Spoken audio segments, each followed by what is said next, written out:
Protests broke out after the election. How can we have a better discussion of the issues the country faces? Let's do something about that, and let's figure out how to talk in a group in a civil manner. One Pima County supervisor prepares to leave office after 2 decades. No one's enjoyed themselves more, had more fun, got more exercise, and did as much in a day. And a look at the USS Arizona's decades in service before the bombing at Pearl Harbor 75 years ago. This is Metro Week.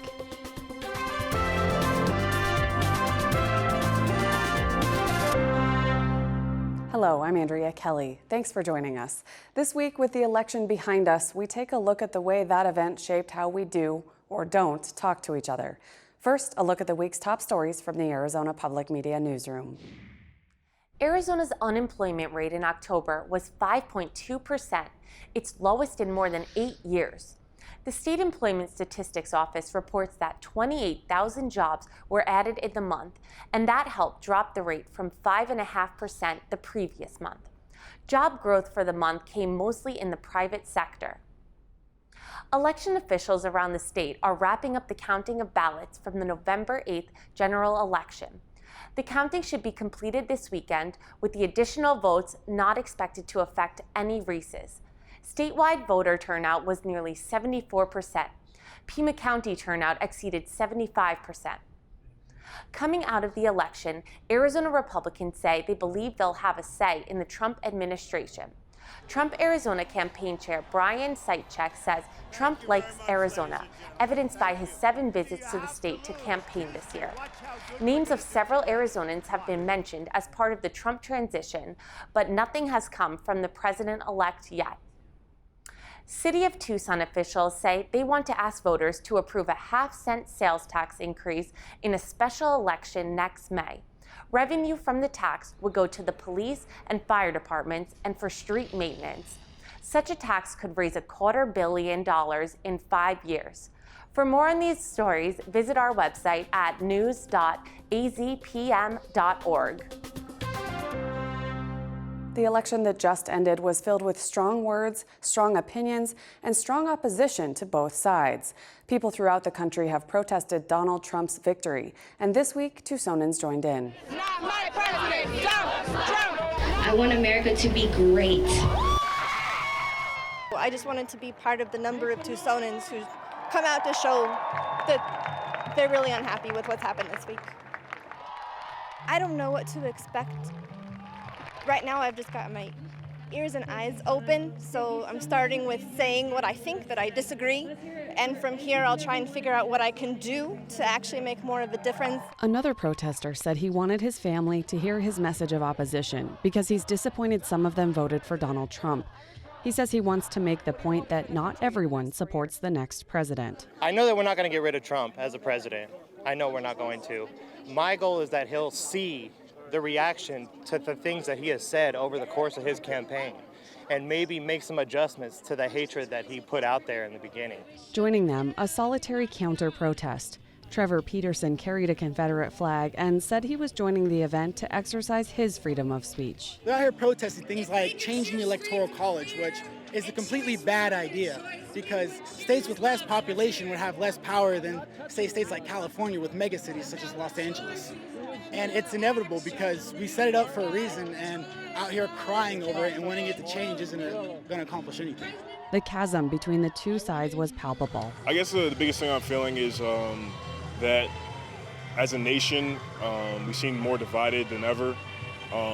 And not just, everybody is on one side or the other, but there's people who seem to maybe have overlooked maybe the things that were said that other people may find offense to. Our first speaker tonight is going to On the night of the protest, they didn't bridge that divide. Acclaimed local artists, give them your love. Yeah, so we have the right to... And look at us. We are not 20 anymore, right?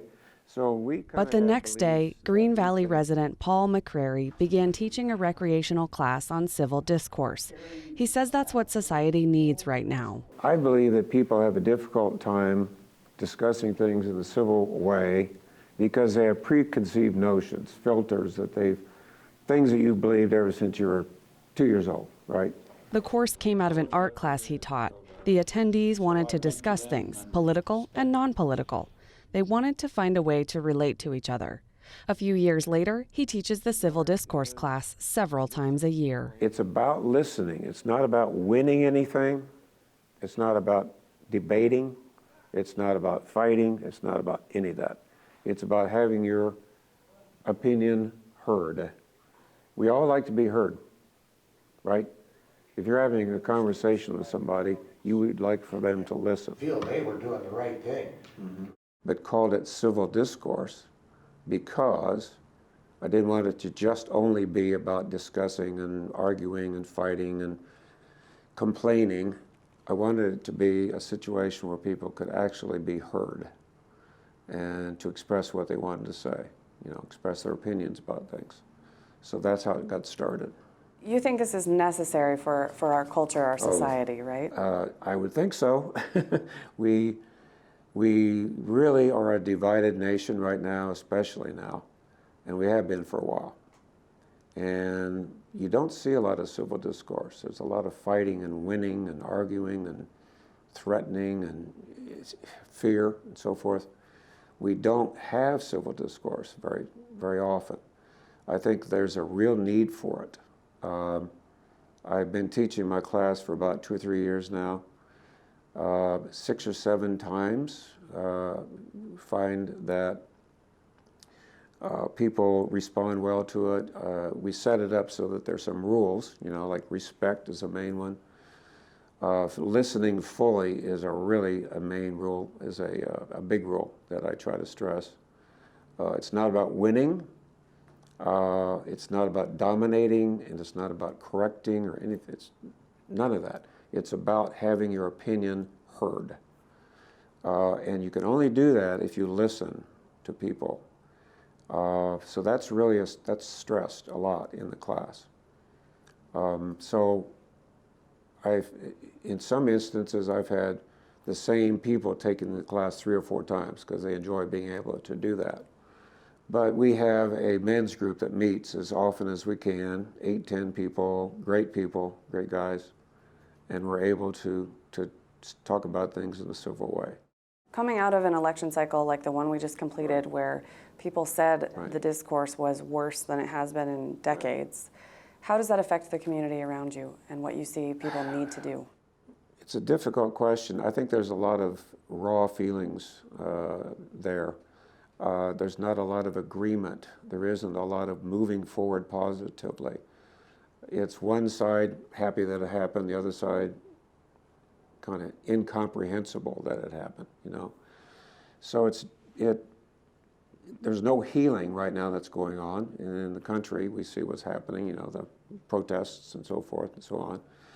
The people being attacked for various reasons, So I think there's really a need at this point to bring people together.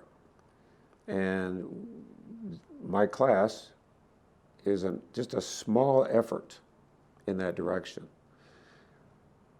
We have an ongoing, we're trying to develop an ongoing larger version of this here in Green Valley. We started last week, a friend of mine, Matthew Boyd, and I. We started doing this. 25 people showed up. Mostly we were on the same side, talking about things, talking about issues. This Friday we're expanding it more, inviting people from other persuasions. We don't want to preach to the choir on this situation. We want to involve as many different kinds of people as we can. We want it to grow. We want it to expand from 25 people to 50 people to 100 people. We don't know. We don't care how big it gets. We'd like for it to get out of Green Valley, into Tucson and other places. I think it's a valuable thing. You talked about your men's group, or the men's group that you're in. What is another outcome? What do you hope that this class does for people? I just hope it spreads the word and an attitude of reconciliation and harmony in the world. It's very idealistic, I know, and probably unrealistic, but we have to start somewhere. And this is kind of a start. So what if this happened in every town, every small town, medium town, large town? What if people signed up to do this? I think that it couldn't hurt. I mean, what we have going right now is really not going to help us. This continued infighting and accusing people of things and protesting and fighting and shooting, and I mean, who knows? I mean, this can't be a good outcome. It can't. So we need to come together. And this is one idea. How do you think you're doing with this idea? It's just a start. I don't know. I feel very good when I teach my class, the Civil Discourse class.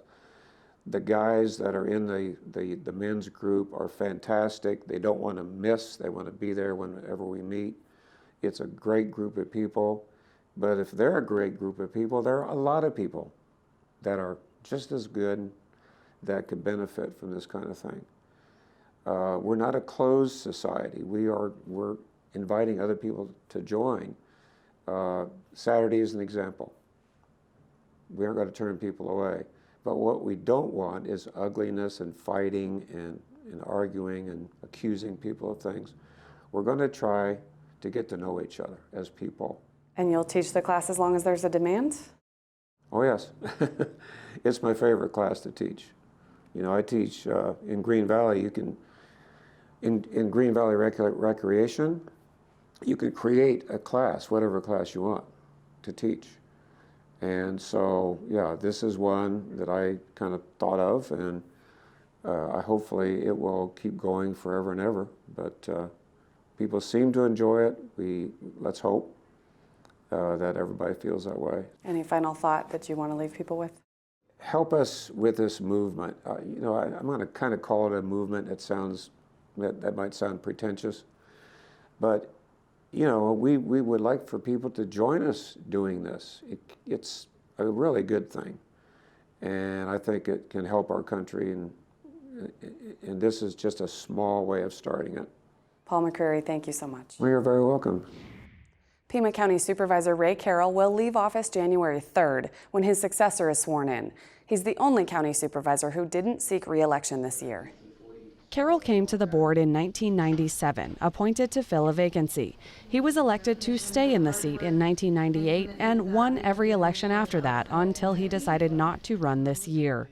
For most of his time in office, he was allied with fellow Republican Ann Day. The two were the political minority and consistently opposed county tax increases. When Day decided not to seek re-election, voters chose Republican Allie Miller to fill that seat, and Carroll often found himself on the majority end of votes that were 4-1, with Miller the lone dissenter. Carroll's southeast side district includes eastern Tucson, the Rincon Mountains, Green Valley, and Mount Lemmon. He opposes the Rosemont copper mine and supports the Pima Animal Care Center. His service has been honored by the state Republican Party and various environmental protection organizations. Carroll joined me to reflect on his 20 years in public service. Well, I've had an excellent 20 years in county government. No one's enjoyed themselves more, had more fun, got more exercise, and did as much in a day that I think I've been able to accomplish in those 20 years with the help of the other board members. We have two parts of the legacy that I want to refer to in the interview. This one is This Land is Your Land. This is about the Sonoran Desert Conservation Plan, and that it's now culminated into a multi-species habitat conservation plan that we inked with the federal government. Talks about the hundreds of thousands of acres that we have in perpetuity now preserved in Pima County, and that's part of the lasting legacy of my 20 years. And that's something that you worked on basically your whole time in office? From the very first month until the last month of my career. I've enjoyed doing it. I love the outdoors. I've always vowed that if you love the Creator, you must protect the creation, and I vowed to do that. I've been a Green Republican for 20 years, and I've managed to win 5 elections as one, so I'm very happy about that part of the legacy. I'm also happy about the fact that we have made great changes in Pima Animal Care Center. This is my other prop today. This is Simon, and Simon was a rescue dog from Pima Animal Care Center. When I first came on the board, we were only saving 20% or so of the animals that would come into Pima Animal Care Center's doors. Today we save almost over 90%. And that's a great legacy to leave. We've changed a complete attitude at Pima Animal Care, and we've also passed in 2014 a bond for a brand new Pima Animal Care Center on Silver Bell Road. So it's two great projects that took about 20 years to complete. It takes patience to be a local politician, but I've been very grateful that these have been completed before I left office. And the Animal Care Center bond was one of the few times you agreed and supported the county going into some debt, correct? Well, I've supported bond projects like purchasing open space and others from 2000, 2004. But the Animal Care Center was one I took particular pride in, from the great work that was done by our county administration, Francisco Garcia, Jan Lesher, those that are in charge of Pima Animal Care Center, worked with us. Besides, it was great for me to chair the fundraising committee of the campaign with my old friend Dan Ekstrom, the former supervisor that I worked with when I first got on the board. Reflect on some of the challenges that you faced in those 20 years in office. What was difficult? Well, I was an appointed elected official, which didn't give me a lot of credibility coming into the early part of my career. John Even died in office, so there was a lengthy appointment process, and I was the 22nd motion to fill the seat. There were about 24 people, so I was towards the bottom, and finally there was 3 votes. So I've been a board member that needed to prove myself from the very beginning, so I decided to burn the midnight oil and really study and become an expert in the finances and the budget, and also in the real estate industry. And the process of working on a thing like the conservation plan it was a great challenge to cobble together all the examples of what could be done. And it was also a stakeholder process that was not only lengthy, but very contentious. It all started over that little owl called the pygmy owl. And it was a bloodbath for many years in the beginning. And to this day, I don't regret any of the effort that was made. And I think to this day, we're a better community for it. What are some of the challenges one of the biggest challenges that remains for the board that will take over January 3rd? Well, financing is always going to be a big challenge. Building new roads and maintaining the existing road infrastructure has been crippled a lot of the times by state sweeps of HERF money. Those are highway user revenue funds. And I think that the County Supervisors Association of Arizona can give facts and backup that claim is absolutely true. So I think it's going to be difficult for them to find a new revenue stream to put into roads, and also it's going to always be difficult to get the counties their fair share of the highway user revenue funds that come out of the state legislature each year with a big bite out of them. Are you leaving anything unfinished or something you wish you could have accomplished that in 20 years just didn't happen? You know, 20 years is a career, and I felt that, sure, there are going to be things that I'm going to be left without an end to. One of those things I'm greatly concerned about is the Rosemont copper mine. As you know, I've taken a lot of heat, and especially from my party, for being opposed to the Rosemont copper mine.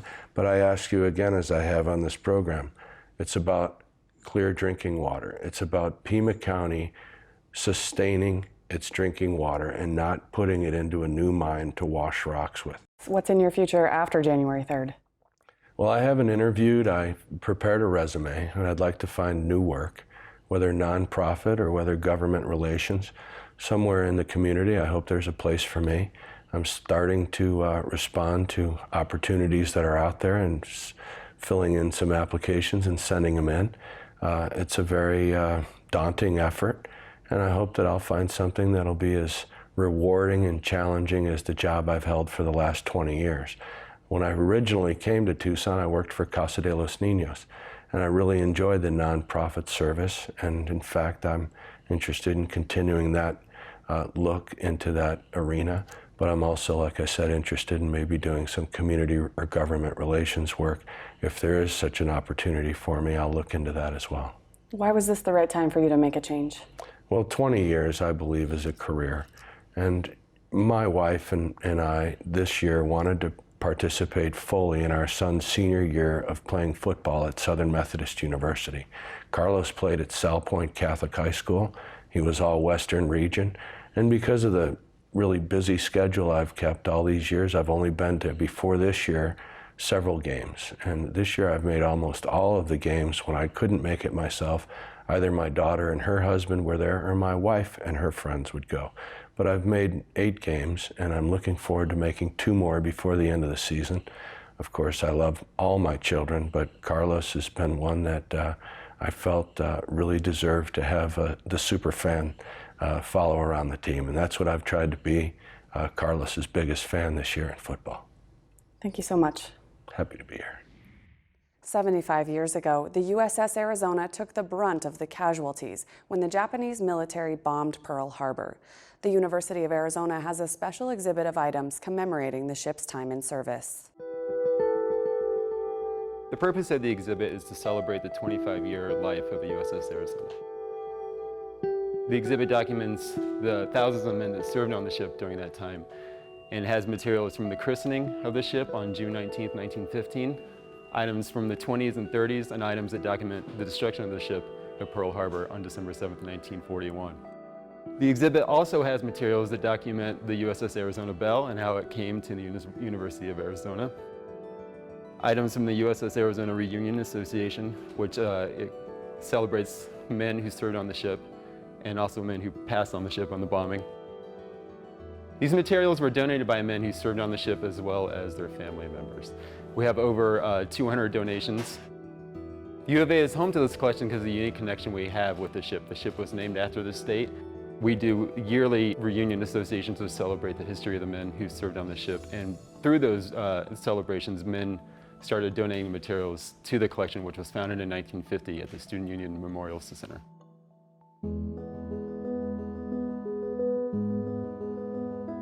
These cases that I curated, dedicated to the culture that existed on board the ship, were among the favorite things that I worked on. This particular case documents the various sports teams that existed on the ship. The USS Arizona had a number of sporting teams. It had a baseball team, a rowboat team, a basketball team, a rifle team, a football team, also a boxing team.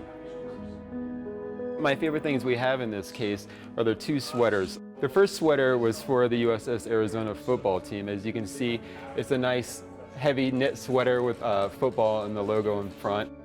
It's accompanied by a photograph of the 1931 football team. They're not wearing this sweater in the photograph, but I imagine that they would be wearing this sweater on the sidelines when they were waiting to get into the game. Right next to it is the rally songs they would have at the football games. So what they did was they would change the words to popular tunes at the time, such as Nancy Lee or She'll Be Coming Around the Mountain, but they'll customize it for the USS Arizona football team. Right next to that, we have a sweater worn by the rowing team. The USS Arizona rowing team was probably the most prestigious team on the ship. It had won a number of championships and cups and trophies during the 1920s and 1930s. And to me, it shows just the camaraderie of the sailors that existed on the ship. When a team would win an award, it was not just an award for the men on the team, but it was also a badge of honor and something to boost the morale of the ship. Everybody would brag amongst each other when they're on leave, men on different ships, about how their team won that cup, and so clearly their ship is the best ship in the fleet. The items are on display until December 23rd. After that, they'll be returned to the Special Collections Archive, where anyone can view them upon request. The university is marking the 75th anniversary of the bombing at Pearl Harbor in several ways this year.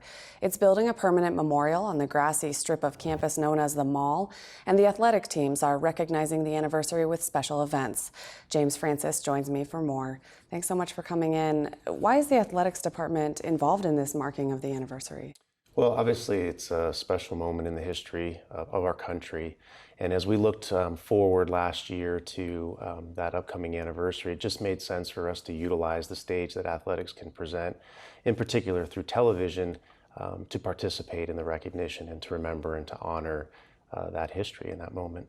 So earlier this year, first the football team had a remembrance. Tell me about that. Yeah, so we were fortunate. September 17th was a football game against University of Hawaii. And we were able to get survivor Lauren Bruner to return to Tucson, which was incredible. What an honor to meet him and to have him here.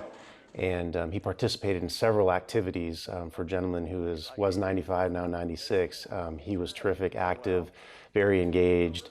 he is one of the last living survivors of the attack. That's correct. That's correct. And so having him here just made that moment and the tribute and what we were able to do at the game that much more special, of course. And then you also designed special jerseys for the football team, and you brought one here to show us what is special about it. So, the jersey was custom made, and the design features of the jersey, the USS Arizona, and we worked very closely with Special Collections on campus and Trent Purdy and Steve Hussman and that team. And we found some of these design elements, such as this medallion that Esther Ross wore at the christening of the ship, the BB-39, of course, the whole number for the ship, the 48-star flag that was on the sleeve, and then this jersey happens to be missing the 47th Fighter Squadron patch, which is stationed at DM, but the 47th Fighter Squadron was the squadron that Taylor and Welch scrambled into the air and were able to help defend the harbor on the day of the attack. So it was really pretty special. And then the basketball team actually traveled to Hawaii just last week on Veterans Day to play a game there. So tell me about that event, that trip. Yeah, so the second of those two events for us was traveling to Pearl Harbor, playing in the Armed Forces Classic, and continuing on with that theme of the uniform. The basketball team wore this uniform with USS Arizona across the front, and then on the back is the slogan, Adam, Arizona. And that's something we picked up out of Special Collections. It was a rally cry for the teams on the USS Arizona at the time that the ship was here, and also I believe it was a newsletter, and they used it in other ways. So it had this special connection back to the ship itself, which was really neat to include that in our uniforms. And the basketball team also had some involvement in presenting the flag from the ship, which I understand is actually in the University of Arizona Special Collections owns it, but it's on loan to the Pearl Harbor exhibit. Museum. That's correct. So when Lauren was here, Mr. Bruner was here in September, he met with the basketball team and took a photo with them and the flag. And then we were able, with Special Collections permission, that flag was shipped over to the Pearl Harbor Museum. The basketball team, during their stay there, visited the museum and the memorial, and that flag is now sitting in a display at the museum and will be there through December 7th and the anniversary, and then through February of 17. So what's really special about that is that the flag has gone from the University of Arizona back to Pearl Harbor, will be on display, will be present during the 75th, and then it will be returned back to campus. And I think it just completes kind of the recognition in the U of A's involvement, and really something that was neat to be a part of. What did this mean to you personally? You were very involved in the designing of the uniforms. What was that process like for you emotionally? It was such an incredible learning experience. The historical significance of the bombing, of course, I think everyone understands that. But as you get more into the details and you learn more about the personalities, the people, the character of the ship and the crew, then yeah, it became much more personal, and I was much more personally invested in making sure that it went as smoothly as it could. But I want to be clear, I wasn't the only one involved. There were a lot of people that came together and worked really hard to make this event, the tribute, and to make Mr. Bruner's visit back to campus really, really neat. And so while I was honored to be a part of it and so involved, I'm just glad that so many people thought it was worthwhile and put a lot of time and effort into making this happen. Now, the athletes themselves were too busy to come in this week, so tell me what you've been hearing from them and their experiences in this season-wide memorial events. I was fortunate enough to join the team when they visited the memorial, and I could just tell, especially because of the connection and wearing the uniform, that it helped them to understand the meaning. For us, maybe a little bit older, take it for granted what that day means. And not that certain and important days in history are lost on a younger generation, but as we move further and further away from that date, it becomes easier to kind of forget about that. And so I can tell you, being close to the football team when they were showed the uniforms, Coach Rodriguez did an excellent job of explaining to them why we were wearing the uniforms, the meaning behind it. And I think that educational moment was as important as anything else we're doing. Were the uniforms neat? Yes. Did they mean a lot to the fans and the people because we were honoring the ship? Yes. But that educational connection to our team was just as valuable and significant. And I think for the basketball team, it was the same. Thank you so much for coming in and telling us about this experience and what you did this year to honor it. My pleasure. Thank you. That's it for us. Next week, we'll take a break for the Thanksgiving holiday. We'll be back in December. Thanks for watching.